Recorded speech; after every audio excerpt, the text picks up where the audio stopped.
Bayangkan leluhur kita itu saking sayangnya kepada kita. Perjalanan mereka dalam mencapai hidangan dari langit itu disimbolkan dalam berbagai macam simbol. Sayang kita tidak mengerti. Apalagi ada konspirasi yang membelokkan sejarah itu. Supaya kita menjadi manusia-manusia yang dangkal. Tidak berpikir, jadi robot. Disuruh itu, suruh ini, mau aja melakukan. Walaupun tidak ada manfaatnya. Ada nggak ayat Quran yang sia-sia? Nggak ada. Quran itu keren Bapak Ibu. Nah ini kita udah nyentuh bagian dalam nih sedikit ya. Ini keperawanannya sedang kita sentuh ini. Oke. Ini gambar apa Bapak Ibu?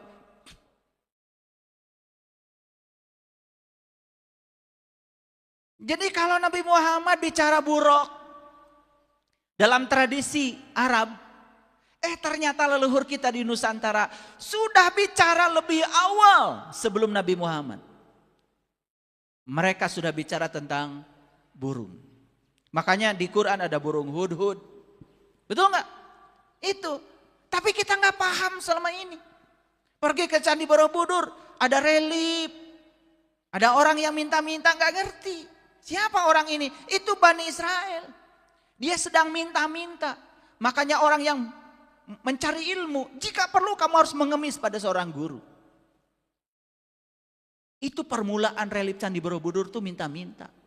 Dan itu adalah para pencari. Jika perlu, kalau kita bertemu dengan seorang guru yang bisa menyembuhkan dari 3 penyakit itu, kamu harus minta-minta, mengemis. Makanya di perjalanan relief Borobudur itu ada jadi burungnya, ada jari ini, jari itu. Kalau saya cerita itu banyak. Dan Bapak Ibu harus pergi ke sana didampingi saya. Enggak didampingi saya, pusing, kalian cuma foto-foto aja. Makanya pernah saya bawa rombongan ke sana. Ayah sudah 10 kali saya ke sini. Baru ngerti cerita relief Borobudur, luar biasa. Sampai pada nangis. Ya. Mau diantar saya ke sana? Bayar. Ya bayar kan, ke sana kan harus pakai kereta, pakai pesawat, pakai mobil, gratisan aja. Ini gambar apa Bapak Ibu? Ini saya spesial nih, di atas judulnya apa? Manuk dadali. Makanya di kita sudah ada tradisi. Hebat leluhur kita di Nusantara ini. Jadi ada irisan dengan Quran. Makanya saya kagum ya kalau membaca budaya, keluhuran, peradaban yang dicapai oleh leluhur kita itu luar biasa. Cuman sayang sekali, semua simbol-simbol kuno, simbol-simbol purba yang ditinggalkan leluhur kita, kita tidak bisa membacanya. Ada Gunung Padang di Cianjur. Ada Candi Borobudur di Jogja, di Magelang. Ada Candi Prambanan, ada Candi Boko. Ada piramid di Mesir. Tapi semua tidak ada, sedikit sekali yang bisa membaca simbol-simbol itu. Bayangkan leluhur kita itu saking sayangnya kepada kita. Perjalanan mereka dalam mencapai hidangan dari langit itu disimbolkan dalam berbagai macam simbol. Sayang kita tidak mengerti. Apalagi ada konspirasi yang membelokkan sejarah itu. Supaya kita menjadi manusia-manusia yang dangkal. Tidak berpikir, jadi robot. Disuruh itu, suruh ini, mau aja melakukan. Walaupun tidak ada manfaatnya. Gambar apa Bapak Ibu ini? Burung. Ya. Manuk dadal itu bahasa Sunda. Bahasa Indonesianya burung Garuda. Namanya terang. Dedeh teing ya. Makanya coba liriknya perhatikan. Mesat ngapung luhur jauh di awang-awang. Bahasa Indonesianya terbang melesat tinggi jauh dalam kekosongan. Awas ya, ini bukan cerita fisik. Ini cerita perjalanan spiritual. Jadi kalau kita sudah bisa terbang ke alam yang tinggi untuk meraih bintang-bintang di langit yang terdekat, masuk ke alam-alam yang tinggi, kita ambil itu hidangan langit itu. Jiwa kita menjadi bernutrisi. Ini cita-cita saya di kelahiran saya ini. Saya melihat kebangkitan spiritual di Nusantara ini. Kembali kita pelajari semua simbol-simbol yang disampaikan leluhur kita. Banyak yang nyanyi lagu ini tapi nggak sadar. Mesat ngapung luhur jauh di awang-awang. Meber kenjang-jangna bangun taya karingrang. Merentangkan sayapnya tampil tanpa keraguan. Makanya orang-orang yang sudah menyatu dengan alam tinggi tidak ada ketakutan, tidak ada keraguan. Hakul yakin, isbatul yakin. Mantap imannya. Gak kaleng-kaleng. Mesat ngapung luhur jauh di awang-awang. Meber kenjang-jangna bangun taya karingrang. Sukuna ranggoas rejeng pamatuk nangeluk. Ngepak mega bari hiberna tarik nyuruwuk. Ini bahasa Sunda. Tarik nyuruwuk tuh kayak konkord. Kakinya panjang, paruhnya melengkung. Paruhnya melengkung, ini simbol. Melengkung paruhnya. Melengkung. Nih paruh harus melengkung. Makanya kalau mau ngomong, pikirkan dulu.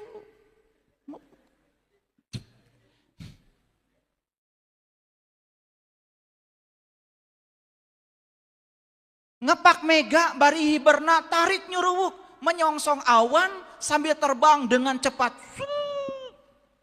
Digambarkan seperti itu manuk dadali. Digambarkan seperti itu burung Garuda.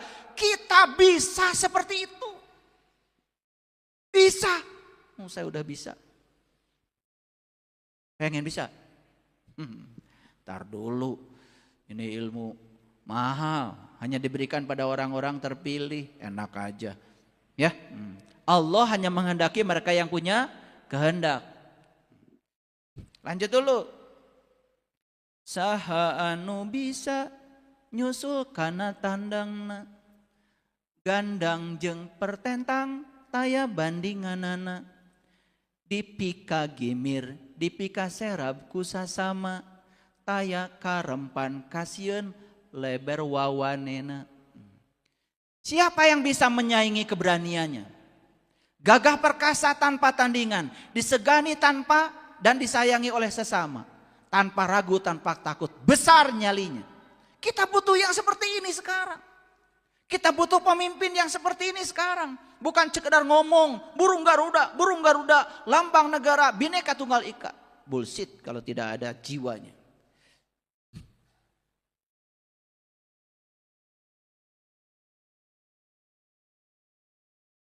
Manuk dadali, manuk panggagahna, perlambang sakti Indonesia Jaya. Manuk dadali pangkakoncarana, resep ngahiji rukun sakabehna. Jadi burung Garuda ini burung paling gagah, lambang sakti Indonesia Jaya. Burung Garuda yang paling tersohor, senang bersatu, rukun semuanya. Lihat saya semua para sahabat. Kalau orang yang sudah tinggi melihat sesuatu secara bijaksana dari ketinggian, tidak sempit sudut pandang, maka dia punya kebijaksanaan. Nah, kebijaksanaan itu bisa menyatukan. Coba berguru pada orang-orang yang mengajarkan kebencian. Disitulah kita akan disuruh membenci orang lain yang berbeda. Bahkan dianggap diri kita yang paling benar. Memusuhi orang lain, bahkan menghalalkan darah orang lain atas agama dan Tuhan. Pelajaran apa yang kayak gitu? Katanya agamanya rahmat lil alamin. Ini malah jahat sama kelamin.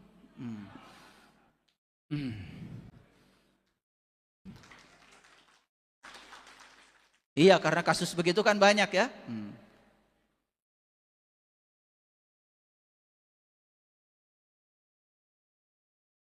Hirup sauyunan tara pahiri-hiri. Silih pikanya teinggis belapati. Manuk dadali ngandung siloka sinatria. Kersakumna bangsa di negara Indonesia. Hidup berhimpun tanpa saling iri. Saling menyayangi, tak sungkan mengorbankan nyawa. Burung Garuda adalah lambang kesatriaan untuk seluruh bangsa di negara Indonesia. Jadi kenapa Bung Karno mengambil burung Garuda sebagai lambang negara? Ini doa dari Bung Karno. Doa buat kita bangsa Indonesia, jangan merangkak, harus terbang. Karena kita diberi kekuatan oleh Allah untuk terbang itu, menggapai alam-alam yang tinggi. Ini pesan leluhur. Saya sampaikan di publik seperti ini. Biar semua masyarakat Indonesia, bangsa Indonesia sadar. Biar semua pemimpin kita tahu ini. Jangan cuma memikirkan dirinya sendiri. Udah bosan masyarakat ini dengan korupsi, kolusi, nepotisme di semua aspek kehidupan. Korupsi sudah luar biasa.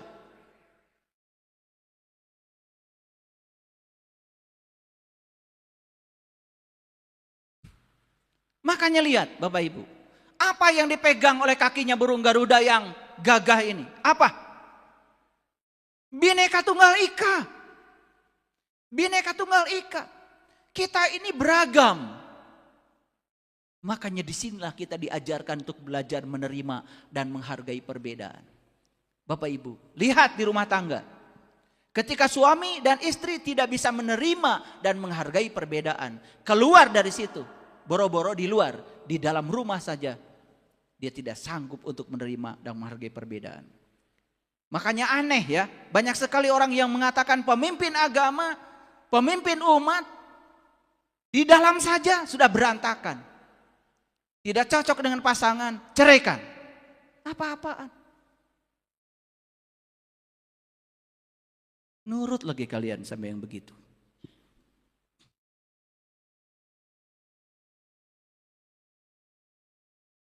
Ya kalau tidak cocok, memang kita tidak cocok. Suami istri, bahasa Qur'annya aja ajwaja, pasangan. Pasangan tuh kiri kanan.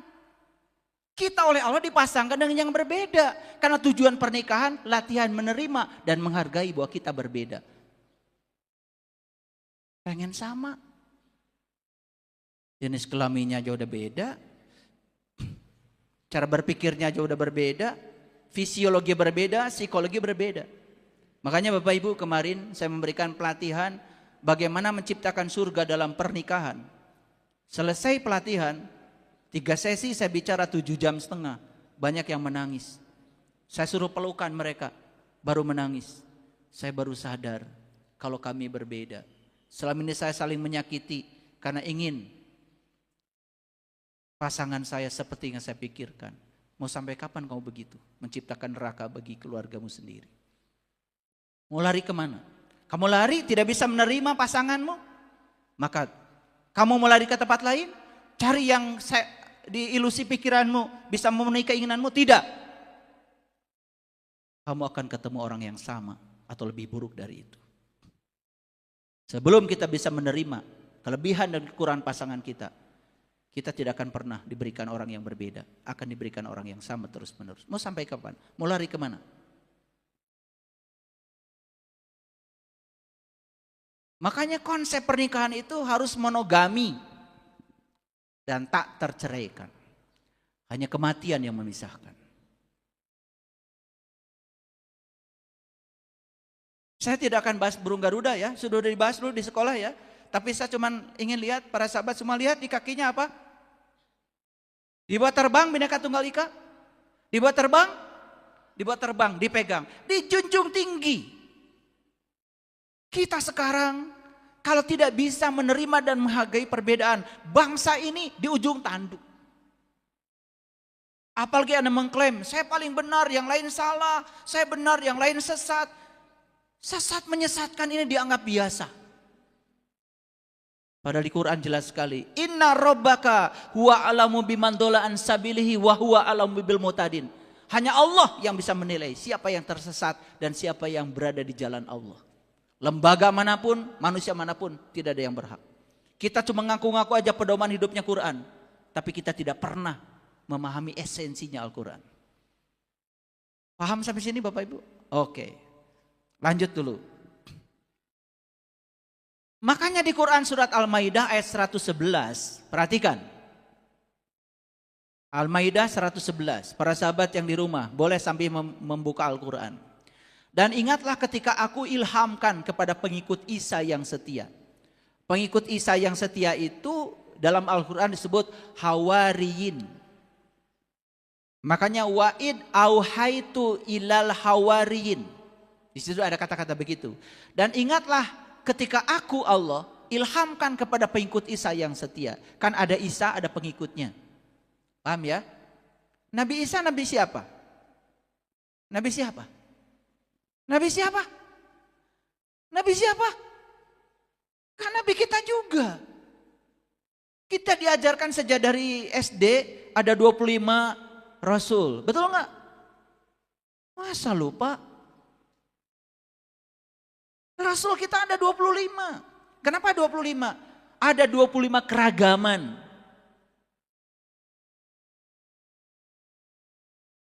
Dan kalau saya bahas tentang Rasul ini habis waktunya. Ya udah gitu aja dulu. Jadi sosok yang diutus Allah ke alam dunia ini beragam. Ada Nabi Ayub dengan penyakitnya sampai pada Allah. Ada Nabi Isa dengan kemiskinannya sampai pada Allah.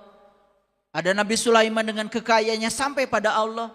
Itu maksudnya keragaman mereka itu semuanya itu bisa mengantarkan mereka kepada Allah. Makanya gak usah takut. Ada yang sampai pada Allah dengan kekayaan yang banyak. Ada yang sampai kepada Allah dengan kekurangan kekayaannya. Ada yang sampai pada Allah dengan penyakitnya. Ada yang sampai kepada Allah dengan kesehatannya.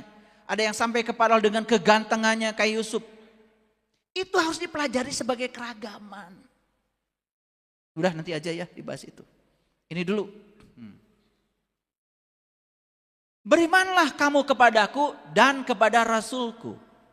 Mereka menjawab, kami telah beriman dan saksikanlah bahwa sesungguhnya kami adalah orang-orang yang patuh. Kenapa mereka patuh? Karena pengikut Isa ini bukan sekedar pengikut. Mereka itu sudah bisa merasakan dan mengalami apa yang dialami oleh Isa. Itu iman yang benar begitu, bukan sekedar percaya. Tapi sudah membuktikan, bukan sekedar percaya. Lanjut, ayat 112. Ingatlah ketika pengikut-pengikut Isa berkata, hai Isa putra Maryam, sanggupkah Tuhanmu menurunkan hidangan langit kepada kami? Hebat ya Quran. Jadi pengikut Isa ini menantang Isa, hai Isa putra Maryam, sanggupkah Tuhanmu menurunkan hidangan langit kepada kami? Seorang pengikut harus begitu harusnya, bukan sekedar ikut-ikutan. Karena Isa sudah mendapatkan hidangan langit, maka pengikutnya pun ingin dapat hidangan yang sama. Supaya apa? Bisa merasakan pengalaman yang sama. Ih, keren banget. Gitu gak kalian belajar agama? Gitu apa tidak? Enggak lah, ya. Pokoknya disuruh itu, suruh ini mau aja. Betul Pak tidak? Iya. Jadi ini muncul kata-kata hidangan dari langit ya. Nah, Isa menjawab, bertakwalah kepada Allah jika kamu betul-betul orang yang beriman. Ini jawabannya luar biasa. Pengikutnya Isa mengatakan kepada Isa, hai Isa putra Maryam, sanggupkah Tuhanmu menurunkan hidangan langit kepada kami? Apa jawaban Isa? Bertakwalah kamu kepada Allah jika kamu betul-betul orang yang beriman. Jadi ternyata ayat ini memberikan isyarat pada kita untuk dapat hidangan dari langit itu. Jalannya apa? Takwa. Takwa. Sudah tahu takwa belum? Sudah tahu belum? Ya iya. Takwa cuma tahunya menjalankan perintah Allah, menjauhi larangannya gitu. Gak level. Coba lihat kata takwa di Quran. Surat Al-Baqarah ayat 63. Wa id akhadna mitsaqakum wa rafa'na fawqakumut tur khudu ma atainakum biquwwatin wazkuru ma fihi la'allakum tattaqun. Takwa itu prosedur. 1, mengambil janji kata Allah. 2, diangkat gunungnya. Gunung itu lambang dari kesadaran. Angkat kesadaranmu, naik ke atas. Pakai sayapmu, terbang ke langit yang tinggi. Tempuh setiap langit-langit kesadaranmu. Ih, luar biasa. Jadi tahap pertama mengambil janji. Tahap yang kedua, angkat gunungmu, angkat kesadaranmu. Tahap yang ketiga, kata Allah, aku akan pertunjukkan diriku kepadamu. Allah menunjukkan dirinya kepada kita. Dan yang keempat, ingat yang aku pertunjukkan kepadamu. Wazkuru ma fihi. Jadi takwa itu ada 4. Mengambil janji, mengangkat gunung, ditunjukkan sesuatu oleh Allah di gunung kita, di puncak kesadaran kita. Dan yang keempat apa? Ingat yang Allah tunjukkan. Baru kita bisa ingat. Baru jadi ulul albab. Karena kita tidak mungkin bisa mengingat dia kalau kita belum kenal sama dia. Masuk akal? Masuk akal nggak Bapak Ibu? Ya. Saya menggunakan kajian ini dengan pendekatan saintifik. Jadi semuanya masuk akal. Walaupun pada tahap tertentu nanti Bapak Ibu, ada situasi, ada satu pengalaman spiritual, ya. Ketika akal kita belum sampai untuk bisa menganalisisnya, jangan takut. Nanti ketika kesadaran kita meningkat, intelijensia kita meningkat, kita akan bisa melampaui kecerdasan yang melampaui pikiran. Itulah kecerdasan para nabi, para rasul. Pintar tanpa belajar, cerdas tanpa berlatih. Bisa, bisa.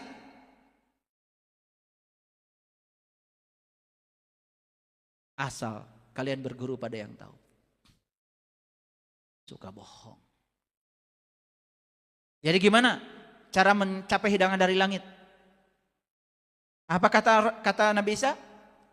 Bertakwalah kepada Allah. Takwanya lihat di Quran surat Al-Baqarah ayat 63. Lanjut dulu. Sekarang Al-Maidah 113.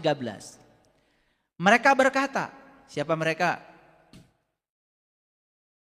Siapa?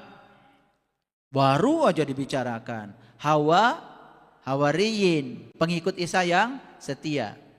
Ya, Isa itu kan Rasul, pengikutnya itu berarti Bani Israel. Jangan keluar dari konteks. Lanjut dulu. Mereka berkata, kami ingin memakan hidangan itu. Luar biasa. Dan supaya tentram kolbu kami. Luar biasa. Kami ingin memakan hidangan itu supaya tentram kolbu kami. Mau nggak Bapak Ibu kolbunya tentram? Harus apa katanya? Harus makan hidangan dari langit. Maka di Quran dikatakan, ya ayyuhallazina amanu wa tatmainu qulubuhum bizikrillah. Ala bizikrillahi tatmainul qulub. Hai orang-orang yang beriman, hanya dengan mengingat Allah kolbumu menjadi tentram. Ingat, hanya dengan mengingat Allah kolbumu menjadi tentram. Jadi kolbu itu harus difungsikan. Lihat kajian yang kemarin, minggu kemarin. Fungsi kolbu ada 3 ya. 1 memahami, 2 melihat, 3 mendengar. Lihat lagi kajian yang kemarin, udah saya jelaskan. Kami ingin memakan hidangan itu supaya tentram kolbu kami. Makanya Bapak Ibu, sekarang mengerti kenapa kolbunya kacau balau? Paham? Paham? Salat sudah, umroh sudah, haji sudah, semua ritual sudah dilakukan. Tapi kolbunya kacau balau. Ngerti sekarang? Apa jawabannya? Karena belum dapat hidangan.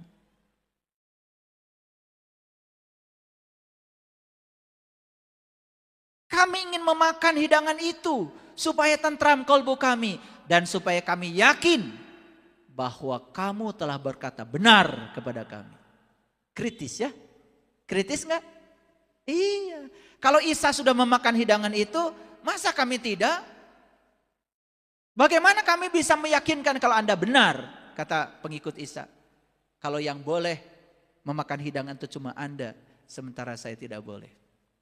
Dan ini diabadikan di Quran. Umatnya Nabi Musa juga begitu. Ketika disuruh beriman kepada Allah, umatnya Nabi Musa bilang apa? Hai Musa, kami tidak akan beriman pada Allahmu itu sebelum kami melihat Allah dengan jelas, dengan terang. Itu diabadikan di Quran surat Al-Baqarah. Keren. Pernah nggak Bapak Ibu membuat peta Al-Quran? Pernah? Kemana wayat? Sibuk ya? Sibuk. Sibuk cari yang gak ada ya? Bingung saya mikirin kalian. Belajar sains enggak, belajar matematika enggak, belajar agama juga enggak. Pokoknya yang penting lah ngikutin kebanyakan orang gitu ya. Gitu? Nanti akan dipertanyakan sama Allah. Kecerdasan yang aku berikan kepada kamu di mana?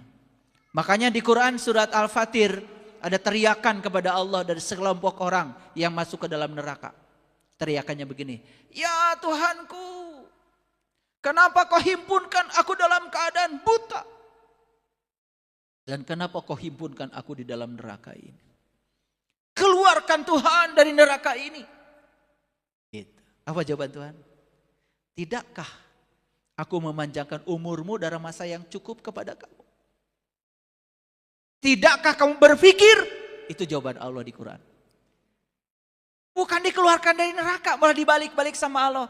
Apa tidak cukup 60 tahun, 70 tahun, 80 tahun? Umurmu dikemanakan? Dipakai apa? Nyari apa sih kamu?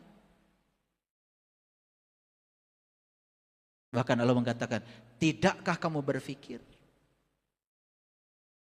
Aku memanjangkan umurmu untuk satu tujuan kata Allah. Supaya kamu berpikir. Jadi panjang umur itu kata Quran supaya kamu berpikir. Mikir gak?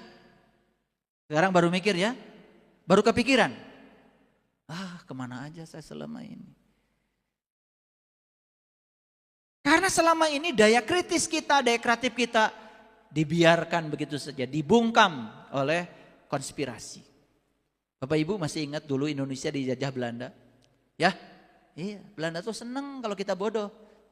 Makanya yang pintar-pintar gitu ya, dipilih kan? Dipilih. Yang mau sekolah itu dipilih. Karena apa? Begitu dia pintar nanti jadi bebas. Pikirannya jadi terbuka. Bisa membahayakan mereka. Makanya semua orang-orang yang berkuasa di dunia ini pasti akan menciptakan sistem untuk membungkam kita. Supaya kita tetap di jalan yang bodoh. Karena kalau pintar dikit nanti berontak. Termasuk dalam bidang agama.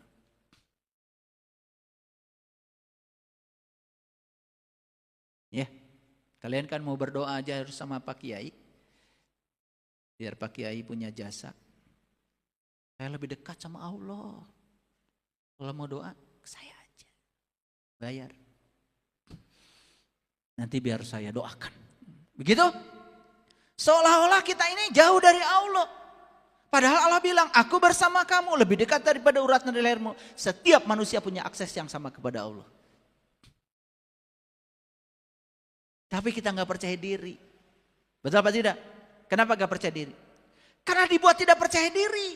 Supaya ada orang yang merasa berjasa. Seolah-olah dia bisa mengantarkan kita kepada Allah. Teori konspirasi. Lanjut dulu. Dan kami menjadi orang-orang yang menyaksikan. Ini kata-kata yang luar biasa. Wa nakuna 'alaiha minasyahidin. Masih ingat Bapak Ibu kajian Shiratal Mustaqim? Orang yang dapat nikmat ada berapa golongan? Ada 4. 1, para solihin. 2, para syuhada. 3, para siddiqin. 4, para nabi. Yang dapat nikmat cuma 4 golongan. Nah makanya di sini ya, umatnya Isa pun ingin menjadi syahidin. Ingin menjadi para penyaksi. Menyaksikan siapa? Menyaksikan jati dirinya. Menyaksikan hidangan dari langit. Jadi hidangan dari langit itu hakikatnya adalah Allah.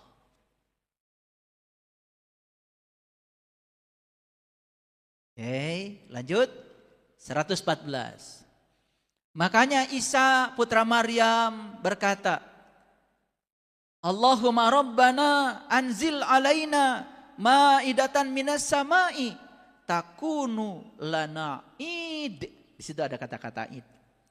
Luar biasa ya. Ya Tuhan kami turunkanlah kepada kami hidangan dari langit.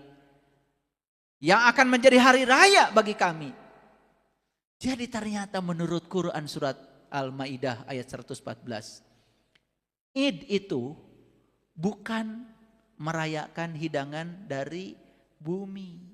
Tapi id itu justru saat kita dapat hidangan dari langit. Makanya id puncaknya saum. Ya, kenapa saum diterjemahkan puasa? Ingat ya, puasa bukan bahasa Arab. Puasa itu bahasa Pali dari kata upavasa. Upah itu adalah upaya, fasa itu adalah ketinggian. Jadi upah fasa itu berupaya sekuat mungkin supaya kita tetap di alam yang tinggi, gak jatuh ke bawah. Suka marah gak Bapak Ibu?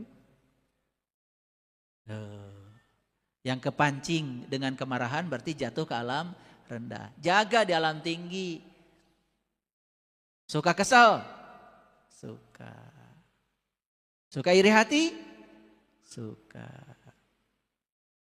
Suka membenci orang lain yang sukses. Nah, lihat orang-orang yang rendah frekuensinya, orang lain bahagia, dia tidak bahagia. Orang lain hancur lebur, dia malah bahagia. Aduh, manusia macam apa kayak gitu. Makanya ya, dalam teori cinta, dalam hukum tarik menarik, orang yang tidak bahagia ketika orang lain bahagia, dia tidak akan pernah bisa meraih yang diraih oleh orang lain. Lihat ya, mohon maaf ya, silakan bikin riset ya. Lihat orang yang iri hati, gak akan kaya. Lihat orang-orang yang tidak bahagia kata orang lain kaya. Lihat, miskin selamanya. Suka ngomongin kekayaan orang, tidak suka dengan kebahagiaan orang. Lihat orang kayak gitu.